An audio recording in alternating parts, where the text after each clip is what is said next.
It is past 9 o'clock. I'm first going to start off with sending around the sign-in sheet. So if you're not signed in, please do so. And if your name is not on here, please write it down below. So this is our second DAC meeting of the school year. So I'm going to go ahead and get started. All right. We're going to quickly go around. If you can just say your name and what is your role in the district. So my name is Lily O'Mary, and I'm the principal at Washington and also the director of curriculum. Gina? Hi, Jeannie Uccelli, superintendent. Joe Carnazzo, principal at San Benicio here, director of special education, and I have a TCare. Mike Witchnick, I'm the principal at Toro Park and the director of technology, future TCare. Very young parent and board member. Tracy Meyer, TK teacher at Toro. Andrea Alcairo, TK teacher with a kinder and a future TKer too. Denise Silva, fifth grade teacher at Washington Union, and I have a TKer. Oh, Caitlin Kaiser, school counselor. Diego PBO, current 8th grader and a future TKer. Dr. Hatch, school psychologist. Hope Tenney, school board member. Kirby Deal, resource specialist at 10 minutes. Perfect. And Whitney, we skipped you. You can just say you're a parent. In what grade? Second and then student weekender. Great. Awesome. Yep. Awesome. So what we're going to do is the DAC committee is interactive. So we're going to go ahead and do department updates for the following. And so if you have questions, concerns, or if you have something to share, please go ahead and do so at any time.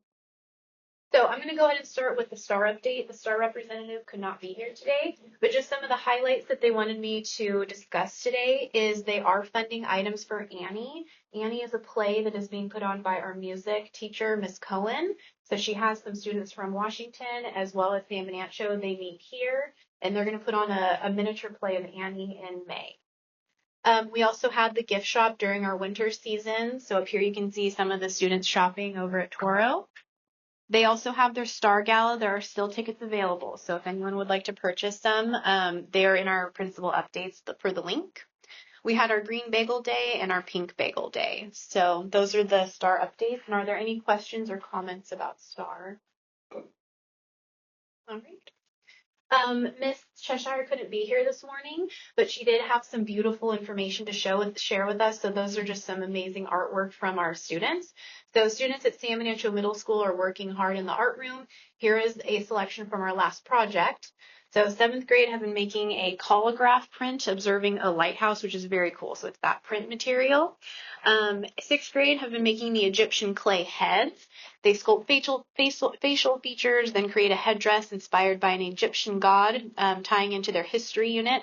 Students apply a colored slip end globe to the headdress. So those are some very cool art pieces. And then 8th grade have been working on their mixed media notable innovators, learning to draw facial features, facial proportion, and shading using tonal value. So these are just some of the really cool pictures that the 8th graders are drawing. And I know we have the art show coming up, which is great. Over at Toro in Washington, the 3rd grade are making African Andrinka block prints. Students incise foam boards, then attach to a block and print on fabric. Students learn how to make repeating pattern and incising.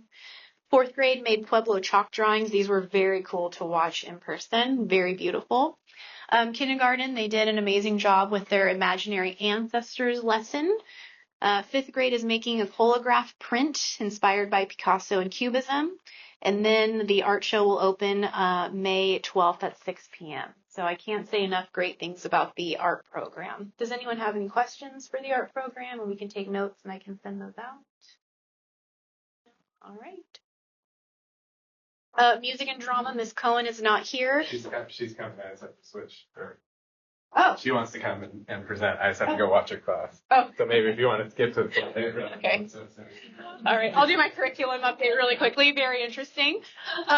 So just so you guys all know, just a refresher for math, we have Great Minds Eureka Squared, which is great because we are coming out with a new math framework, and our Eureka Squared already meets all those standards that are listed in that framework, which is great.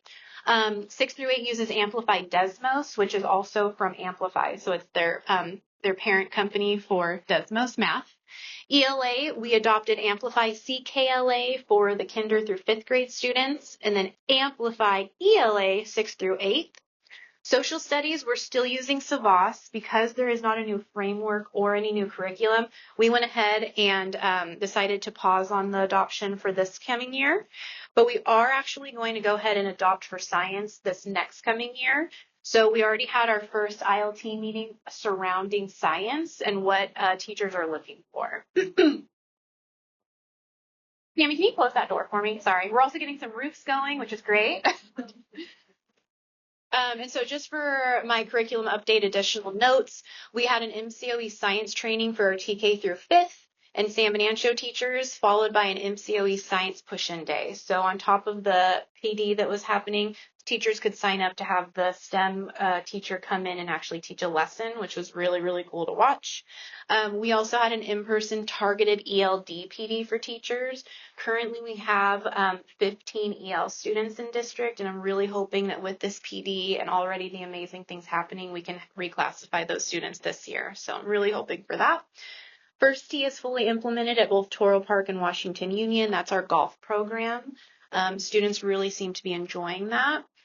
The reading screener training was administered to our kinder, first, second grade teachers. I shouldn't say students, but the training was administered for the teachers, and then the teachers went ahead and tested all of our kiddos. So this was overall for our kinder through second grade students. This was our reading screener as a whole, the results. I did talk with one of the teachers who works with multitudes at a different school, and she said that this is normal to have this amount of kinders because she said we tested in December, November and December, and she said coming next year the state's actually going to push that we test them later in the school year so that they're exposed to all the letters, which makes perfect sense. So she said this actually isn't as worrisome as I was, making it out to be. So I'm hoping that next year with testing the kinders later on in the school year, we can have a higher percentage that is on target.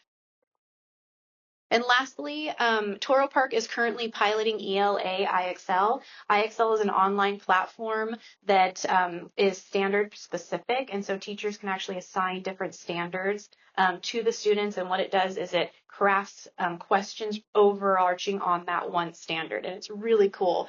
And so I just want to give a shout out to IXL. This is a free pilot that they're letting us have at Toro until the rest of the school year, which is great.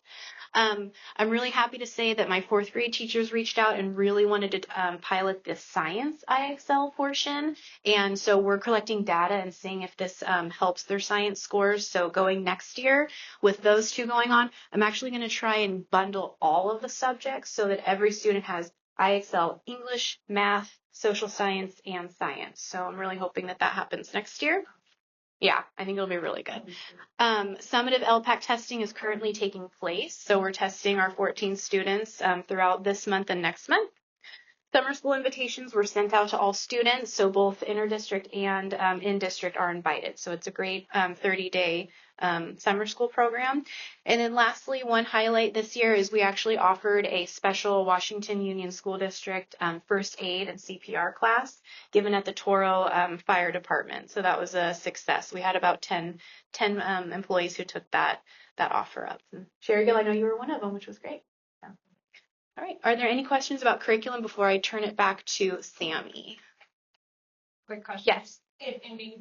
I'm just wondering if there's a way to look at the reading screener and compare the TK students from last year to how they did on the reading screeners kindergarten students. Absolutely, yes. Because we talked about how maybe the results are low because they haven't had their letters, but I'm curious if our TK program is actually supporting those students because they would have been exposed to all their letters and sounds. Yeah. And they would have had, and last year we did have the Haggerty and the phonological awareness. So if it's making a difference for those kids, it would be hopeful to see that show up. Absolutely. That Yeah. shows up in the screener. Totally. Yeah. Tracy, send me an email and we can sit down and I can pull the data for you. And you guys can see. Yeah, that's a great question.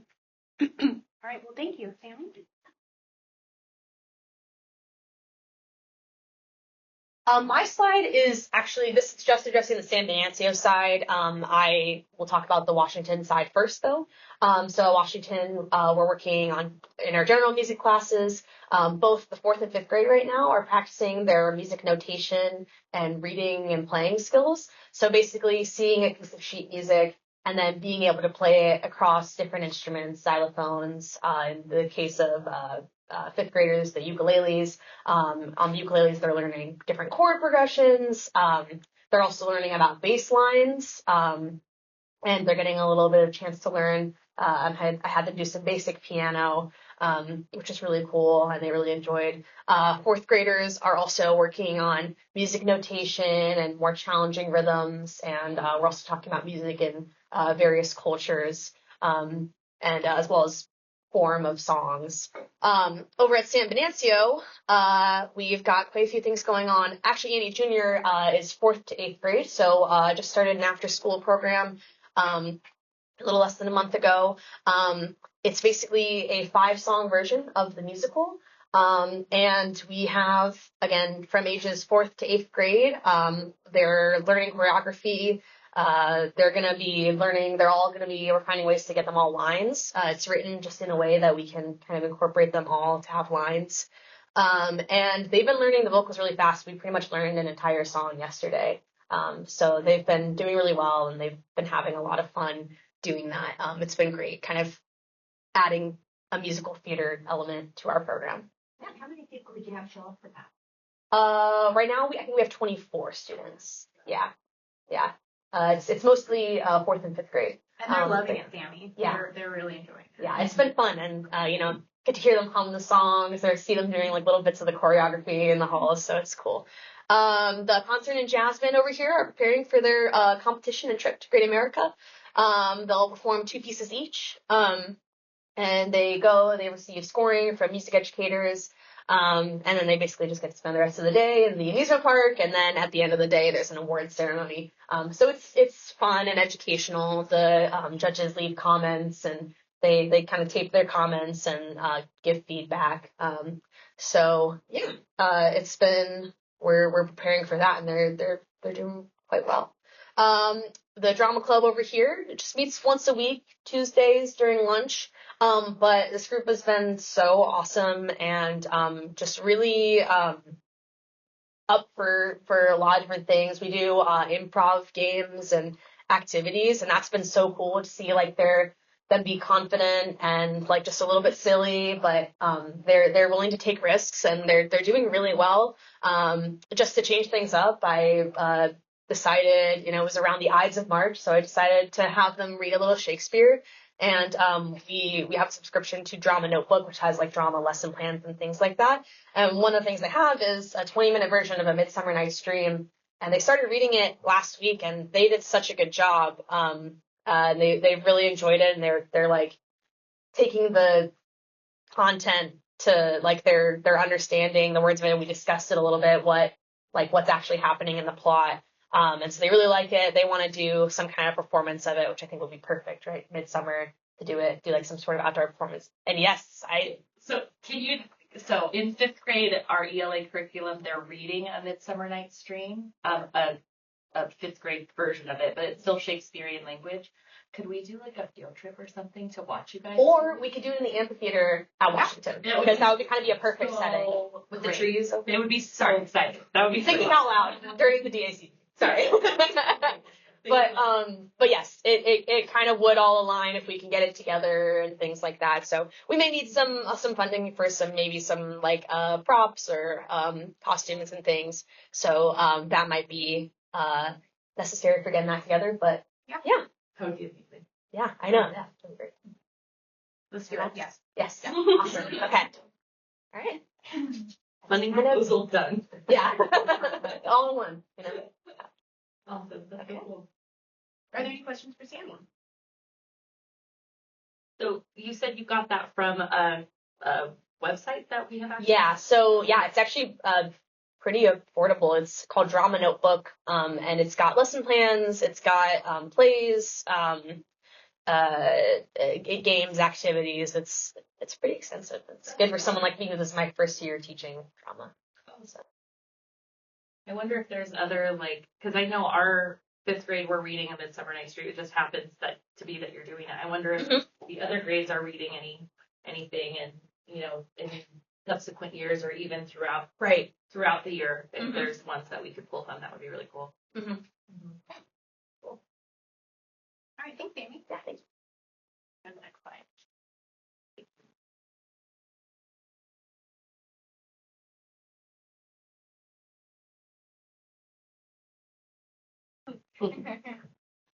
Alrighty, so a little bit of a counseling update for what's been going on for the last half of the year here. Things have picked up a lot. I think a lot of new referrals are coming in because of the upcoming changes, so a lot of students needing support in that area. And then just a lot of other fun stuff going on. So at Toro Park, we still have our friendship skills group going on. So I had a TK group that just kind of wrapped up because one of our students left us for Texas. Ongoing second grade girls group that's been going on for quite some time now. My resilience skills group, we just wrapped up yesterday, so I'll have a new group starting when we return from spring break.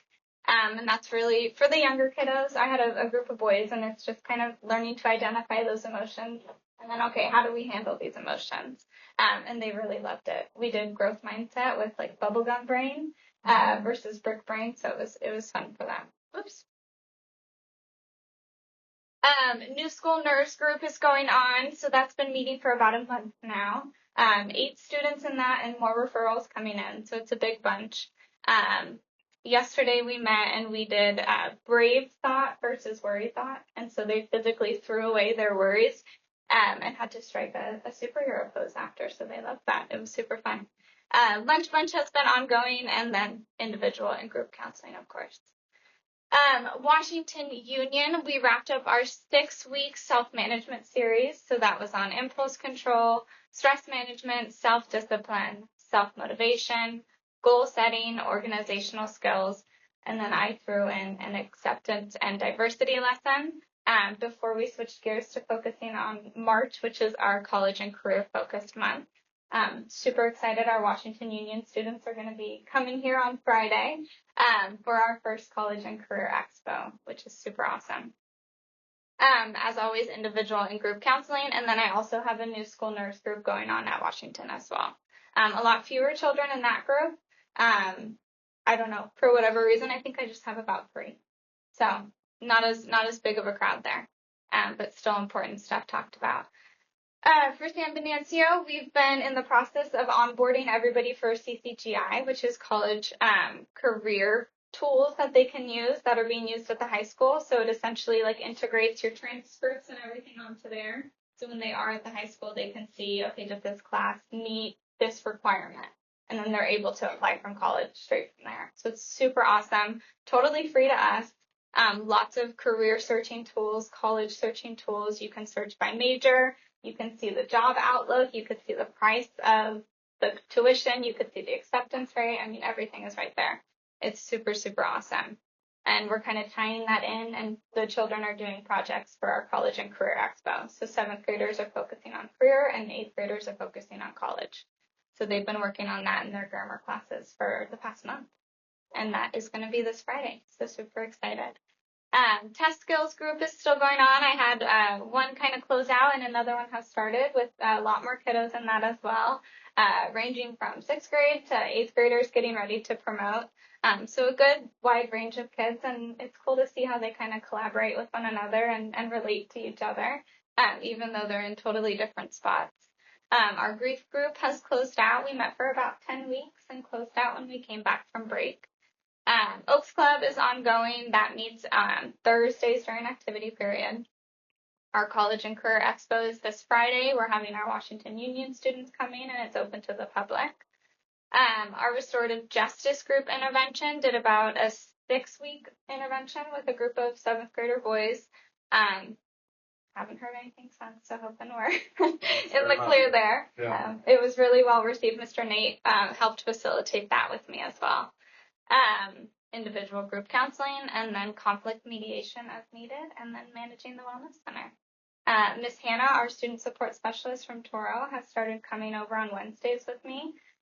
She's working on her degree over at CSUMB, so she needs some hours. So she's been helping manage the wellness center with me, and it's been awesome to have an extra pair of hands.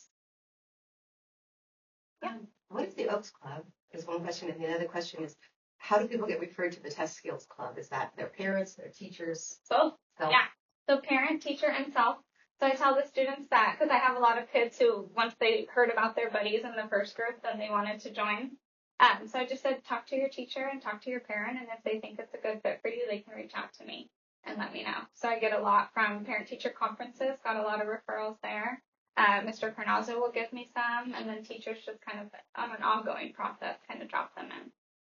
Is it kids who just get very anxious around It's tests? test anxiety. Yeah. Yeah. I didn't want to add the word anxiety because that kind of induces more anxiety. So didn't want to put a label on it, but yeah, it's for test anxiety. It's really good. Like I referred a couple to her last week, just a pair of siblings that are really intelligent, very smart, but when it comes to tests, like you should see their grades. They have A's in everything, and then the tests, both of them are just, all of a sudden they get to the test and they just tank. Freeze. And so we met with both the parents and we talked about the group, and and I referred them to Caitlin last week, so we'll see how it goes. Yeah. Yeah. It's kind of nice that you have that entryway into anxiety then, because you're Mhm. focusing on the test, but of course there's going to be theory. Oh yeah, and it's all, so each student in the groups, I make them each a folder with resources in it, and so we work through those resources, but they also have like a coping skills toolbox that they get, and we do activities each lesson on like your center of control and what you can control, centered around testing, but it is very general at the same time. So it's awesome that they're getting that as well. I Yeah. want to do a highlight for your restorative justice group too, because we had some issues in the beginning of the year with not just a certain subgroup of students, but kind of a larger overarching middle school issue. And Caitlin addressed it with a group of students that needed it, and the amount of things that we're seeing with regard to what we were seeing before has reduced for sure. And I think that your work with that group and then with everybody else, pushing out to everybody else, has been really successful at the middle school. Thank you. Yeah. No, I'm happy to see that there's been some positive change there for sure. Yeah. And I felt in our sessions too, you could kind of see when the light bulb clicks for these kids. And with that group of boys especially, I was a little nervous about that. So that's why I had Mr. Nate there with me. But they really kind of got it. And it clicked for them. It made more sense and they saw the bigger picture. And what a lot of them were so worried about was, wow, how am I being perceived by others? How do my teachers see me? How do my parents see me? And that really hit home for them. So it was like kind of finding what would work for them so that they can, continue on a more positive track. So I'm glad to hear things have been successful. Any more questions before I move on? The Oak Club? What is the Oak Club? Oak Club. So it's my counseling group. So they help me with all of our district events. So we meet once a week and like we make posters for like our things that we've gotten into here. They go with me to the other sites. So they go to Washington and do events there. They go to Toro. Kind of like my give back group. It used to be the ABC group, Yes. if you remember that. Yes, I She's do. rebranded it. The Oak Yeah. Club. Yeah. And I keep switching things here. And we're going to be in the recruitment process for Oaks Club as well. I want to get some new faces in there for sure. Get some more variety. But so these are, speaking of all the wonderful events that my Oaks Club students have helped me out with this year. So we started off, I think it was, when was the last GAC? Was it in October? Yeah. I think we had just had Unity Day. So that was our first one that we did district-wide. So that was Toro, Washington, and San Venancio. Then we went into Red Ribbon Week, which was just here at San Venancio. And you can see, like that picture on the bottom, those are all the students who were in the wall sit contest. It ended up they sat there for the whole It was recess. amazing. Yeah. Yeah. So we were giving out Starbucks gift cards to the winners, and wow, that motivated.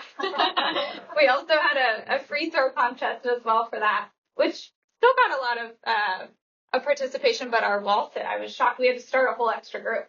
I thought I was going to have like 5 kids, and they were like, no. So it was really awesome, and then everybody cheering everybody on by the end of it. It was so cool. But yeah, like, what is that, like 40, 30 minutes? Oh yeah, they were up there, and we had to go into the next period. We had to stop, Yeah. and we had to just call it a time and get more gift cards. And they because- didn't want to tie. Yeah, They were like, no, I'm going till the last Yeah. second. They're like shaking and yeah. it was crazy. I'm like, Yeah. 1 minute and I'm done. That was it. Yeah. So that was awesome. So hopefully we'll get to do that again soon. Down here, you see some pictures from Toro Park's Great Kindness Challenge Day, which my Oaks Club came and helped facilitate. You could see them all there in our Be Kind sign. And then some more pictures from Red Ribbon Week over there. And then this week we have our College and Career Expo, as I mentioned. I kind of wanted to bring some of that college and career awareness, so we're dedicating the whole month of March to that. We're primarily focusing at San Venancio and Washington just because it makes a little more sense to them at that age, and exposing those conversations to them. So at Washington, we've been doing lessons focused on college and career, and it's so cool seeing the students get so excited, like, ooh, maybe I do want to do that, or I didn't even know that was a thing. So very awesome to see. And then lastly, we'll end with Pink Shirt Day, which is Mr. Nate event that he's facilitating alongside myself and the Oaks Club, and that'll be here at San Venancio in April, TBA on the date. Questions before I move on? Last one, and then I'll stop talking. So this is kind of, I wanted to add a little visual about my caseload so you guys can kind of see the students that I am supporting. So on a weekly basis, I'm checking in with at least 71 students, ranges more towards the 80 side once we get, the emergency check-ins and all that type of stuff. So students who are on a check-in only basis, so those are students who have been closed out already, and I still keep them on my caseload in case they need some extra support, about 30. So yeah, you can see my weekly served there, 71 to 80, and then how it's spread across the campuses. So lowest at Washington Union, which is to be expected. There's fewer students there. Definitely Toro and San Venancio are kind of tied. They're pretty close. And I've had to add an extra half day at Toro to support those students because lots of kiddos needing support there. And as we're approaching the end of the school year, I think this past week or week and a half, I got about 5 more referrals. So this number is actually higher. But yeah, lots of stuff going on. Yeah. Or because of the school moving, or what are like the main themes? School moving is the most common one, and then just kind of anxiety and a lot of students with parents in different situations that are kind of needing more support right now. Yeah. But yeah, just wanted to give you guys a visual so you could see kind of what I'm doing over here. Any questions before I pass it along? I want to just say thank you from TK because you mentioned the one TKer that moved from your friendship group. I noticed a huge difference in her behavior just from before she entered the group to afterwards. So being able to hear Joe share about the impact you're having on the San Venancio kids to even down to the youngest kids, I think you're doing a phenomenal job for the students in our district. Thank you. Well, thank you. That means a lot. Means a lot. I will pass it on. Thanks. Yeah.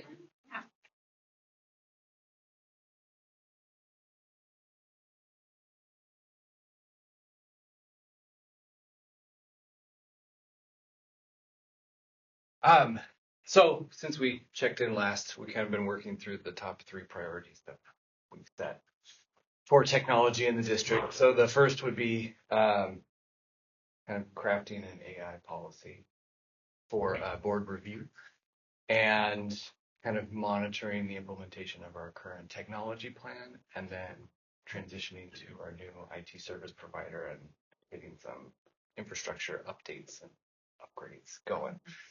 So that's what we've kind of been doing. Yesterday, we had our 3rd technology committee meeting and kind of finalized a draft AI board policy, which hopefully we can get on the next agenda for review. But we established kind of 6 guiding principles that would set the district up as we kind of explore implementation of artificial intelligence tools in our instructional programs. So first, kind of having it be student and staff centered. So we want it to enhance the learning experience for each student, but we also want it to be developmentally appropriate. So tailoring access as they move through TK all the way through 8th grade and what that looks like. Staff centered in that it's a supplement, not a replacement for our valued educational staff. And how best they can use it at each grade level to support the students in their learning. We want it to be compliant with all of privacy laws, but we also don't want it to be a secret if we are using artificial intelligence tools in our educational program. And we want to make sure that it's available to all of our students, regardless, and that we're keeping in mind any bias that we would be inputting into the AI systems as we're using them.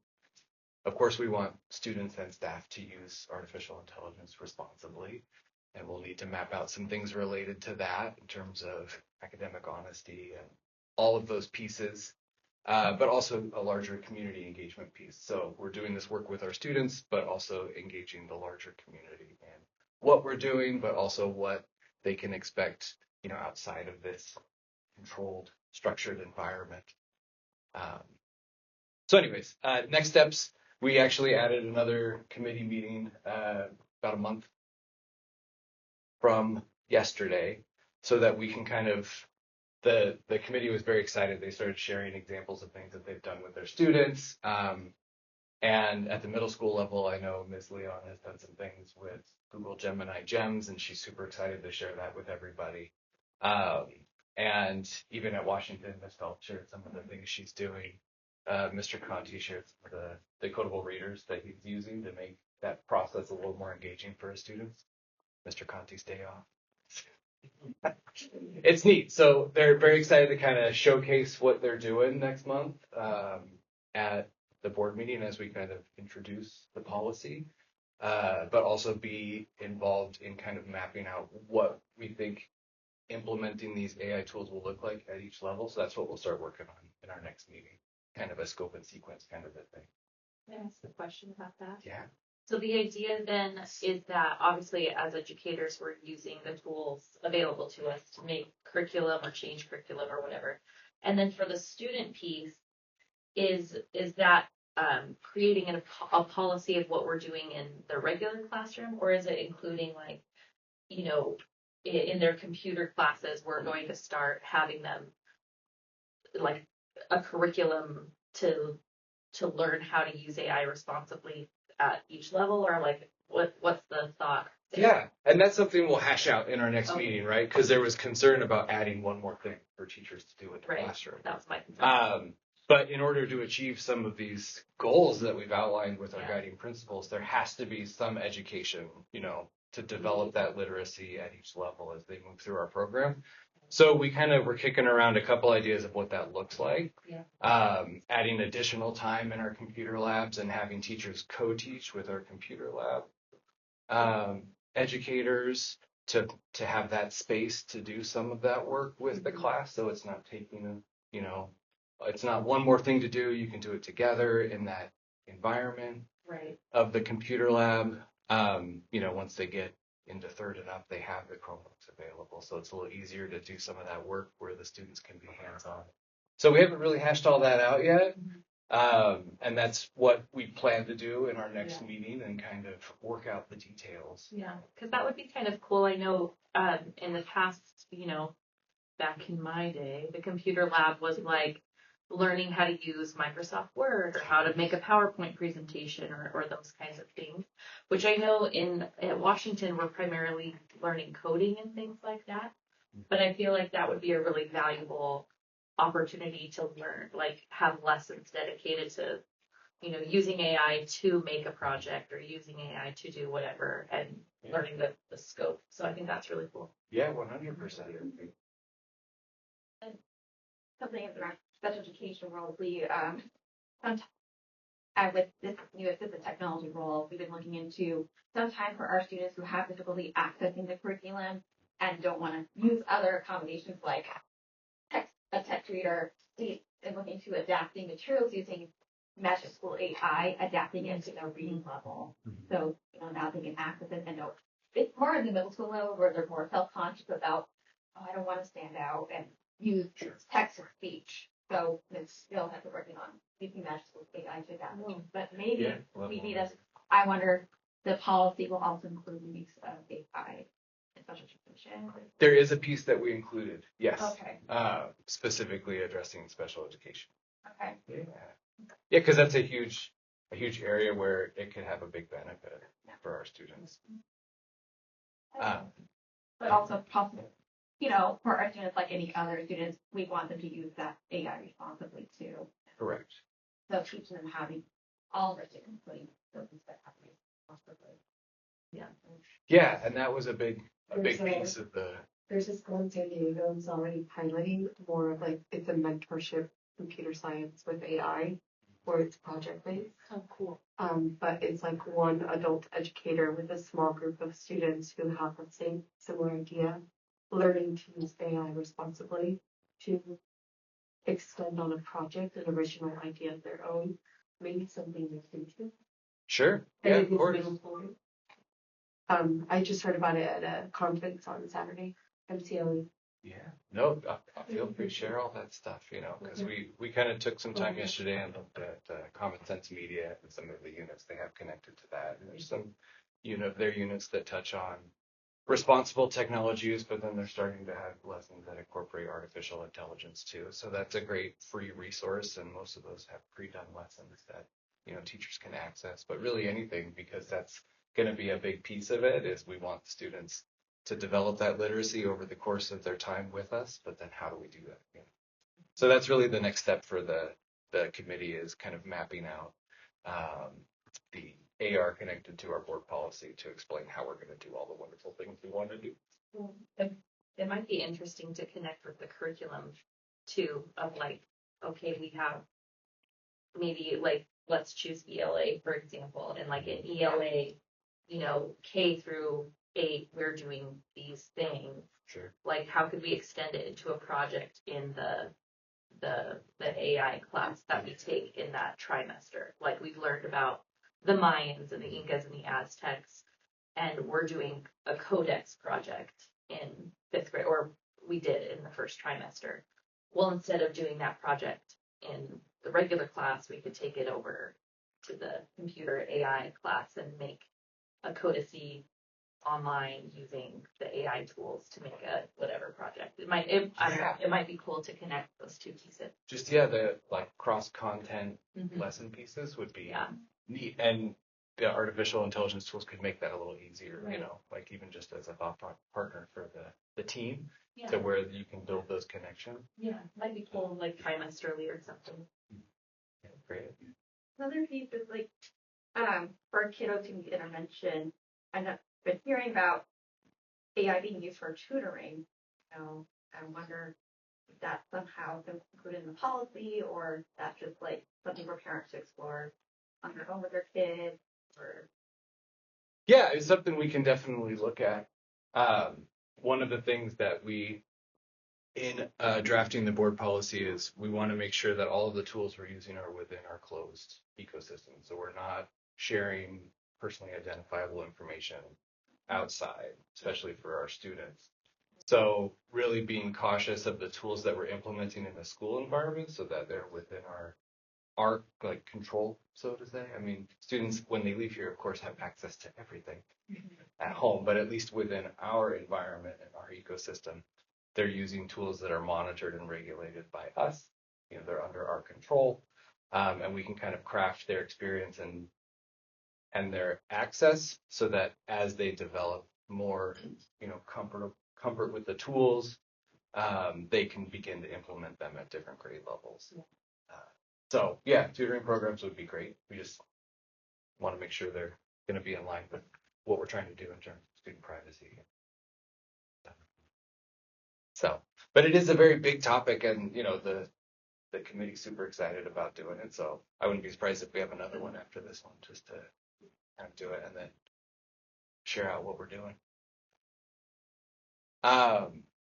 As of January, we moved to Monterey Computer Corporation, and they've been working with us just to get familiar with our system, but then also start doing some of those upgrades. So we just finished up installing battery backups in all of our kind of MDFs to keep our front office phones up in the event of a power outage, at least for an hour or two. And then as an extension of this, over the spring break, the MCC team and I are going to try out Starlink out at Washington to see if that can kind of be a tool that we could use. The county's going to let us borrow that they have. So take it for a test drive. So the current project that they're working on for us is a backup plan for our servers. And the next step would be upgrading all of our switches district-wide, 17 that we would look into. And then hopefully early next year, we could start piloting some more robust access points to kind of see which one would serve us better in our different environments, and start that process so we could, increase signal strength and maybe limit the number of moving parts in our infrastructure. make it a little bit easier to manage. So that's kind of where we are. But they're super great, super responsive. So if you're having any issues, you can reach out to, your office staff or me directly. And if it's not something we can handle, they're on it pretty quick. So the rest of this is just kind of looking at our technology plan and highlighting where we are in terms of our implementation. Next year, we'll start kind of reworking the technology plan and mapping things out. So in terms of curriculum and instruction and accountability, there was a push for more STEM-centered learning opportunities. And so we have those maker spaces at Toro Park. We're maintaining one-to-one device access in grades 3 through 8. And then there's the coding program at Washington. But there's areas that we can continue to grow and explore. So just looking for ways to incorporate more of the STEM experience at other grade levels. There was a request to explore more robotics and computer education at the middle school level, which we can continue to do, as well as looking at ways to incorporate the coding at our other 2 school sites. And then trying to align what we're doing in our computer labs to kind of our computer science standard progression so that there is like a curriculum that they're working through in that space. So, That would be great. yeah. We're hoping that the AI stuff can sync pretty closely with that too.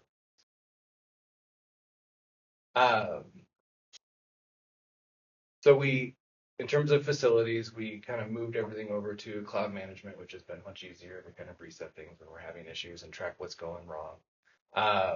We've kind of expanded the number of access points that we have available to provide better coverage. The 3 core switches were upgraded. We got a new server from the county office, and then we did the battery backups. But the IDS haven't been done. That's still over here. So the goal would be eventually to have our system, fully on updated battery backups to keep us online for a little bit. But at first, the priority was just the front office for the communication piece. So we'll continue to upgrade the switches that we have. There was a note in the current technology plan to look at digital reader boards. So I know a lot of that's just funding, but that's, a goal. Digital reader board. Like the display boards at the edge on the street where you can put messages. Yeah. That'd be cool. It would be cool. And then the middle school, there was an ask for kind of flexible seating options in the classroom that involved charging ports. So, Yeah, we talked about that for years. Those are really expensive. So the biggest hindrance for flexible seating at the middle school and working on this plan over the last 8 years has been money. Those tables are about, to seat 5 kids, it's almost $1,200. Oh, wow. So it's kind of, and they're on their Chromebooks all day, so Yeah. it would make sense to have something where they could charge. yeah, it's really cool. It's like a library table where it's like a table that's this size or a little bigger, and it's just got the strip down the middle that they can plug in. And Nice. so we'll continue looking, and look for alternative funding sources. Yeah. Used. Yes. They're all different. Look at Facebook Marketplace. Yeah, exactly. Professional development is always an area of continued growth. So especially as we're kind of having these conversations about artificial intelligence, prioritizing that as we move into next year. But the district does have a pretty straightforward PD request for any staff that are interested in professional development. They just identify opportunities and let their site admin know, and we're really good about honoring those when we can. But integrating ViewSonic professional development into kind of like asynchronous opportunities for teachers to engage in. And then there was talk in the plan about Google certification for students and staff. Cool. So we're looking at that. So in terms of community relations, it's really our partnership with the Star Foundation financially to support our infrastructure needs. But because of the nature of our curriculum and most of it moving digitally, it's important that, we keep our infrastructure up to date, everything online. There was a push to transition to kind of fully online registration forms. I know that we're kind of in the process of that with our back to school forms and all of that. But the ongoing project is updating our website and just making it a little bit more fluid, easy to navigate. So in my spare time, that's what I'm doing. Another piece was kind of to support our climate district-wide in terms of technology and responsible student use of social media. So really, the growth area here is looking for additional ways to kind of engage our students and our families.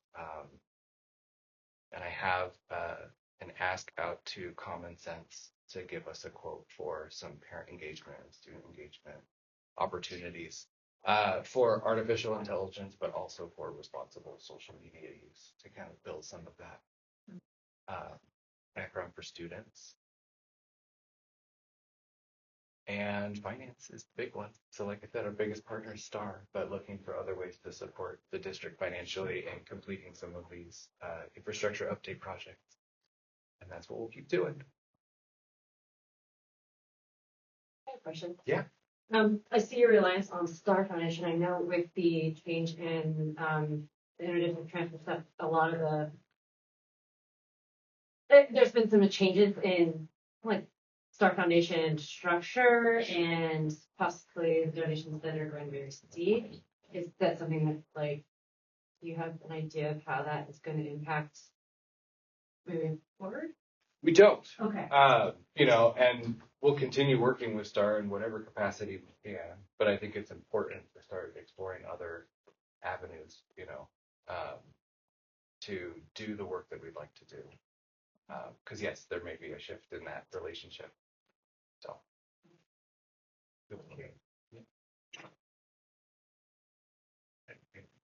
Okay. I'll be pretty quick because the first few slides are review from our first meeting. It's just a reminder of what we have going on in the special education world. First of all, just our duty is free, with special education, we're providing free, appropriate public education. That is our duty. That's what we must provide. And there's a quick blurb that I talked about last time about what each one actually means. Free, obviously, is no cost. Appropriate means that it's an individualized plan tailored to each student's needs. Public means that it happens within a public school, except for certain circumstances. And then education is the least restrictive environment. For special education students, we are looking for the least restrictive environment to provide services in. All three of our sites run a learning center model, inclusion, where students are in the general education classroom the majority of the time. We do have one special day class located at Toro Park School that is operating there now. It may move in the coming years up with students to Washington and eventually to Toro Park, and we're still working on that. But right now, that special day class is located at Toro Park. Okay, the other thing that we're responsible for, which is a bulk of our time as special education team, is Part C to B transition. So at 3 years, or from birth to age 3, students are served by community entities, like San Andreas Regional Center is the main one that we see here. Any students with special needs are served by community partners. At age 3, these students' services become the responsibility of the school district. And remember, now with the new law is that TK starts at 4. So there's 1 year from 3 to 4 where students aren't eligible for school yet, but they are the school's responsibility with regard to service. So we provide things like OT, speech, or SCC if they need it. And we have that going on right now. So the transition planning is usually from age 2.5 to 3. The law says that they must have an IEP in place by their 3rd birthday, no exceptions. So we have a great point that we're going on right now. We have a student who's coming in as a C to B transition, and his birthday is July 11th. So that makes it very difficult for us as a team to make sure that he has an IEP in place by his 3rd birthday, right? So we have timelines that we abide by. We have 60 days generally to assess a student. But in this case, we're going to have to kind of push this assessment through pretty quickly because on July 11th, when we normally would work and have an IEP in place, everybody will be on summer break. So it's pretty much smack dab in the middle of summer. So we are going to complete this assessment before the end of the school year. So this student will have an IEP in place, ready to go when he turns 3, and then in the fall when we return, right? So I think this meeting for this one is on like May 30th or something, right? So yeah. Oh wow, we're doing really early. Okay, jeez, you guys are really pushing. Okay, that's good though. Super hard. Correct. Yeah. Correct. So this is a good example of like what, kind of what we're up against with this C to B transition. There's really no clock stoppage, right? In special education world, the clock, right, when we're dealing with timelines, stops for breaks over 5 days. So that works in our favor a lot of times when we're trying to really schedule and fit meetings in. But in this case, the law is different. They must have it in place by their 3rd birthday, regardless of their birth date, right? If it's July 11th, then must be in place then. There's no summer stoppage. Okay, right now we are sitting at the lowest special education numbers that I've seen in a while, or ever. We're serving 83 students. However, there's a caveat to this, and Jacqueline can speak to it. Right now, our number is very low. However, we do have many pending initial assessments, especially located at Toro Park, which is normal. We get a lot of spring assessments in Toro Park. But where we stand right now, 83 special education students is the lowest that I've seen. I don't know how, at least since I've been here. Percentage, though. The percentage, well, with 83, what are we at, 750? So a little over 10. Yeah. So we're within the percentage that we typically hold. Yeah. We started this year with 96 or 97. So we've exited a lot of students. Most of those exits are speech related. Karen does a really good job. Karen Swedberg, our speech pathologist, does a really good job of catching students early at Toro Park and then having them exit by 4th through, 7th or 8th grade. There's very few kids that make it to middle school with speech. There is some.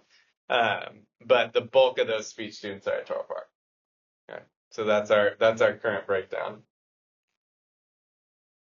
There's the 13 disability categories that I talked about last time. These would be the categories to which you could qualify for services. You'll see our breakdown next, but these are the categories that are defined under IDEA, the Individuals with Disabilities Education Act. Okay, here's who we serve. Specific learning disability is the bulk at 36.9%, speech and language next at 32%, other health impairment at 19%, autism at 7%, intellectual disability at 2.4%, and emotional disability at 2.4%. Okay. So that's our current breakdown of who we serve in the district. And these are the actual services rendered. So you'll see they coincide with what we just saw on the last slide, right? Remember, learning disability is the highest with speech and language next. Specialized academic instruction, these are the services that they receive. Intensive individualized service is low.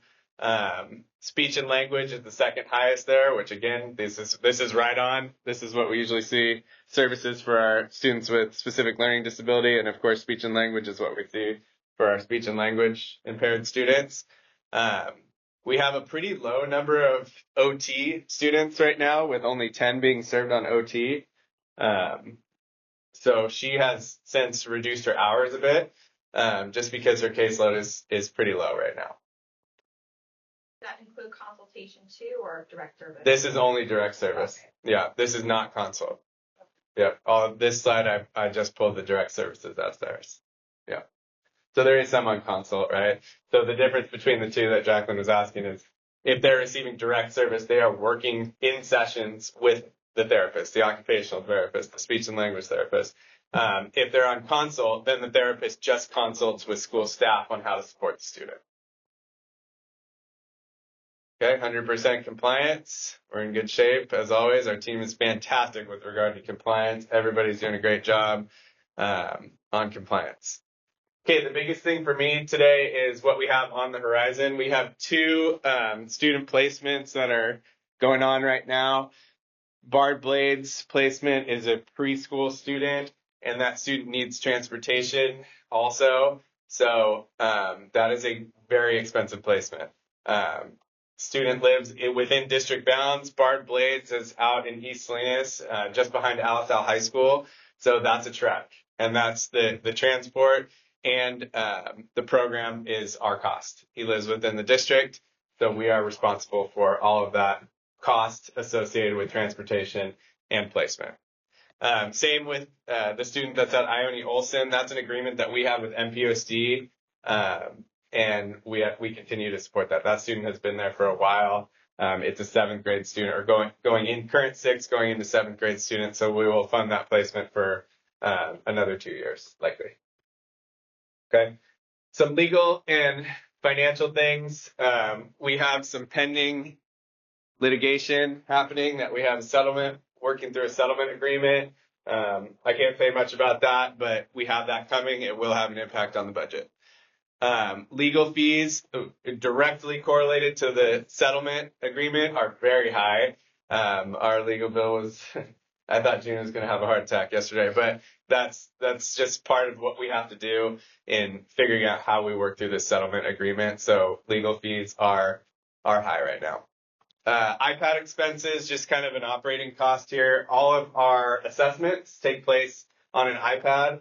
The assessor has an iPad, the student has an iPad, and they work through the assessment on that piece.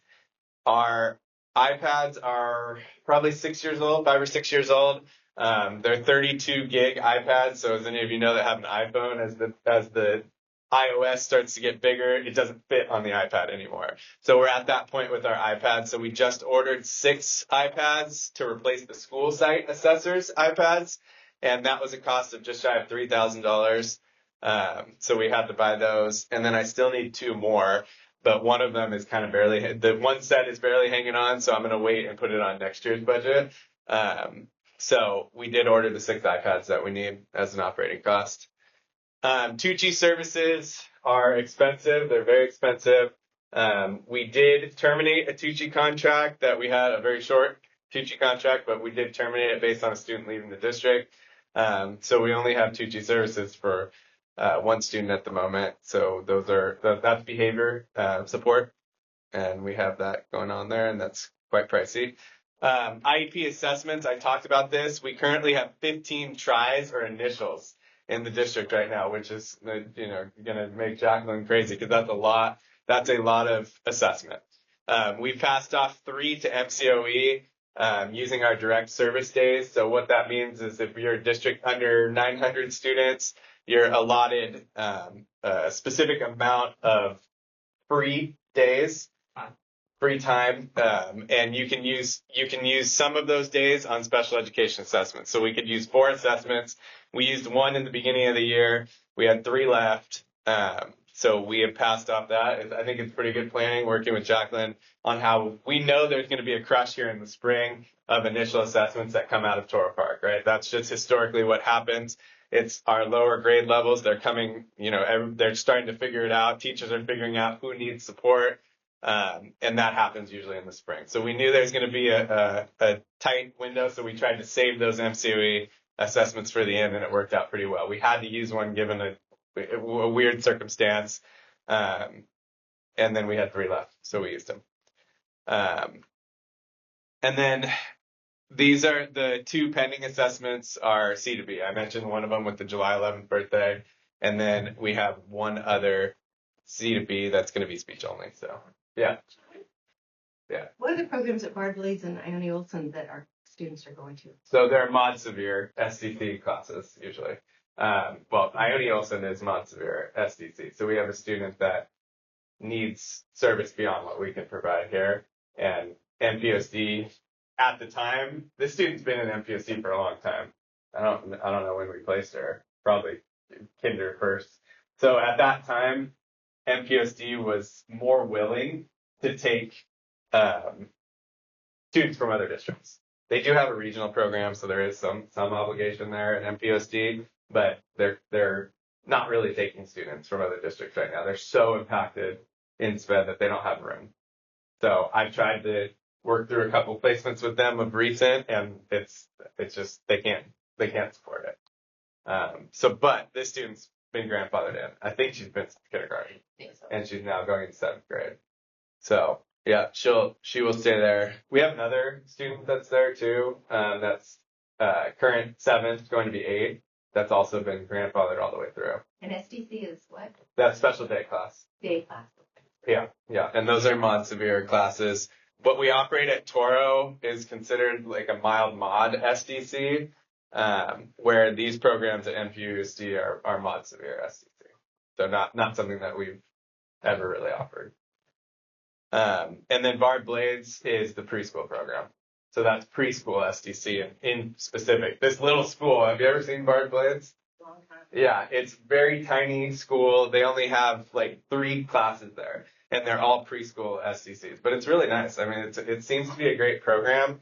We've offered this program to several students, but due to its distance away from us, a lot of families have chosen not to go there. And this isn't the first placement we've had at Bard Blades in a long time that's accepted the placement. Yeah. Okay. Any questions? Any other questions? If they don't accept the placement, do they just then come up with their own plan? Yeah. So if we make our offer of FAPE, right? And our offer of FAPE is what the district is proposing, right? So if the district is giving our offer of FAPE as Bard Blades School, that's what it is. Now there's avenues for families to challenge that on a legal front, but they would have to do that. And most of the time they're picking their own place, right? What I see most of the time in this district is parents that are coming to seek service. We've determined that they need like a Bard Blades program. And let's say the most common one that I see is they're at Good Shepherd. And they say, okay, never mind. We appreciate the offer, but we're going to stay at Good Shepherd. Right? That's generally what we see. And then we come up and we try to work with those families, and we'll provide itinerant service if it works, right? Where we have them come onto Toro Park's campus to receive like speech service or OT service, or even sometimes specialized academic instruction, but not very often with that. But we will work with the families if they choose not to take our placement. Yeah. Okay. Anything else? Are there any other questions for the DAC committee for today? All right. So next year we are piloting science. So next year's DAC committee will be really focused on the adoption process. This year we were kind of in a unique situation where we weren't adopting anything. So we just highlighted the successes of our district. But next year we will be having 2, just like this year, 2 DAC meetings, one in November, one in March. So if you are interested, please make sure that you sign up. So that concludes our meeting. If you have any questions, I will stay behind. And Gina, do you have any other closing remarks? No, I just want to thank everybody for coming. I want to thank the team for providing the update. Obviously, we're in some transition, and so maintaining everything that we do and continuing to do that as we move forward into this transition is really critical. Especially want to thank Caitlin for the work she's doing with our students who are either leaving us or students who are struggling with some of their friends leaving.